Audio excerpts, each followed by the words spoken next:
Salut, pour ceux qui ne me connaissent pas, c'est Elemo. Je suis slammer et coach de slam. Donc, comme vous le savez, j'adore répondre à vos questions. Je fais souvent des vidéos où je parle de slam, d'écriture, d'interprétation. Je donne plein de conseils.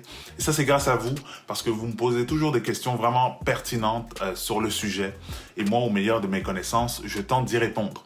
Donc, aujourd'hui, je vais répondre à une autre question qui m'a été posée suite à la sortie de mon dernier vidéoclip, 16 juillet 2019.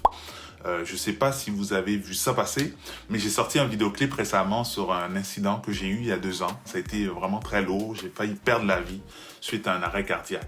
Finalement, je suis encore là, mais j'étais à 2 doigts. Pourquoi moi? Pourquoi comme ça? Est-ce une leçon sur soi? Des questions, on en a des tas lorsque la mort nous côtoie. Donc si vous n'avez pas vu la vidéo, vous pouvez aller la voir, je vais mettre un lien pour vous. Puis bon, évidemment, on le sait, l'écriture, ça permet beaucoup. Ça permet d'évacuer, ça permet de se sentir mieux, de réfléchir, de faire un travail d'introspection. Ça permet de se questionner aussi.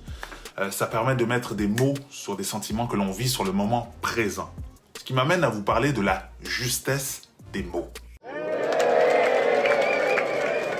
Avant de continuer, si tu souhaites avoir plein de conseils au niveau du slam ou si tu souhaites écouter mes slams, tu peux bien sûr t'abonner à ma chaîne et tu peux aussi bien sûr cliquer sur la cloche pour recevoir les notifications à chaque fois que je vais sortir une nouvelle vidéo.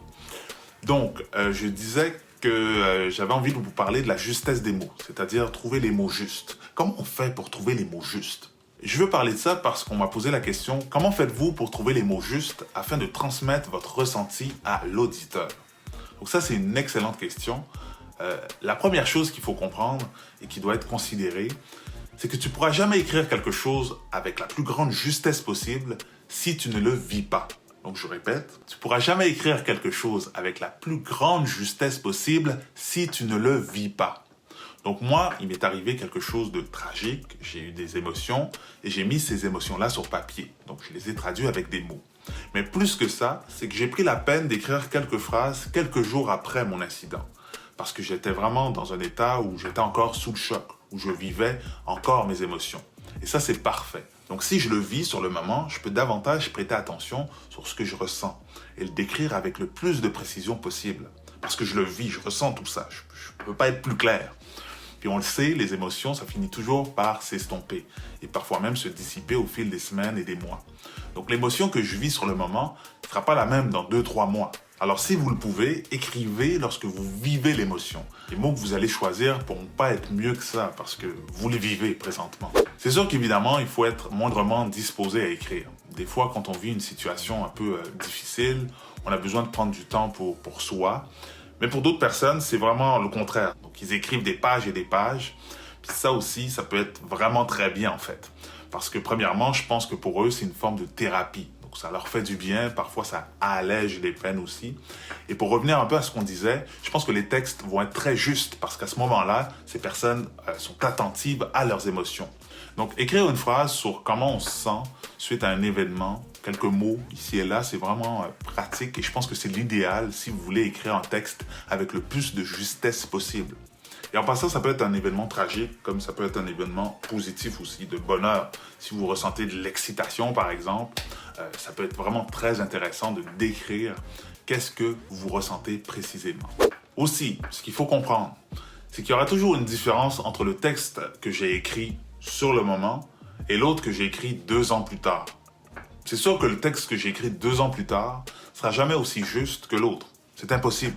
Il peut être beau, mais il ne sera jamais aussi juste et précis. Et de cette façon, on pourra peut-être moins atteindre l'auditeur, vu que je suis un peu plus déconnecté de ce qui s'est passé il y a 2 ans. Donc c'est vraiment le meilleur conseil que je peux vous donner. Écrivez des bouts de phrases sur le moment, puis quand vous vous sentez capable, tentez de rapatrier tous les bouts pour ensuite écrire votre poème. Ou si vous êtes du genre à écrire plusieurs pages, ben allez-y, là, continuez. Je vous incite même à le faire le plus souvent possible. Je pense que l'écriture procure vraiment un impact positif. Puis ça, c'est vrai en fait. Il y a vraiment des bienfaits à l'écriture. Et j'ai envie de terminer cette vidéo avec justement les 5 bienfaits de l'écriture. J'ai pris les 5 bienfaits en fait qui revenaient le plus souvent sur le web. Je les connaissais pas tous, mais j'ai pris la peine de lire un peu. Et je trouvais ça super intéressant, donc je les partage avec vous. Premièrement, l'écriture permet d'évacuer le stress. Donc ça m'étonne pas. On dit que l'écriture aurait pour effet l'amélioration à long terme de l'humeur, des niveaux de stress. Donc écrire 15 minutes par jour, par exemple, pourrait faire la différence et ça a été prouvé. Écrire permet de développer sa créativité. Ça oui, je le corrobore. On dit qu'écrire tous les jours force l'esprit à trouver sans cesse de nouvelles idées. Écrire aide à atteindre ses objectifs. Ça, j'y crois aussi. Donc évidemment, si on écrit nos objectifs, on dit qu'on aura plus de chances de les atteindre. Pour moi, ça a du sens. Parce que les noter est un premier pas, une forme d'engagement, parce que ça nous oblige à rationaliser, prioriser, et nous rappelle le point à atteindre. Ça, c'est vraiment très bien. Écrire améliore le sommeil. Bon, ça, je le savais pas. Mais bon, de ce que je comprends, c'est qu'on ne parle pas de n'importe quel type d'écriture, en fait. On parle surtout de faire notre to-do list la veille, par exemple. Parce que les choses à faire pour le lendemain occupent beaucoup de place dans notre tête. Donc, si on écrit tout à l'avance, on a moins de soucis, donc on dort mieux. Donc, make sense. De ce point de vue-là, on comprend. Écrire atténue les symptômes de la dépression. Donc, ça aussi, j'y crois totalement.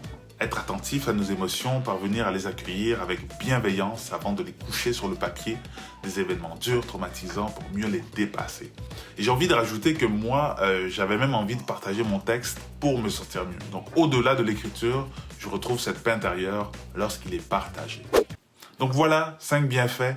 Je pense que malgré tout, on parle plus d'écriture libre ici, comme un journal intime par exemple, où on écrit ce qu'on veut. Donc peut-être que ça se prête moins bien sous une forme poétique, peut-être. Mais je pense que de toute façon, dans le slam, il y a quelque chose de très libre aussi, et ça reste de l'écriture en soi.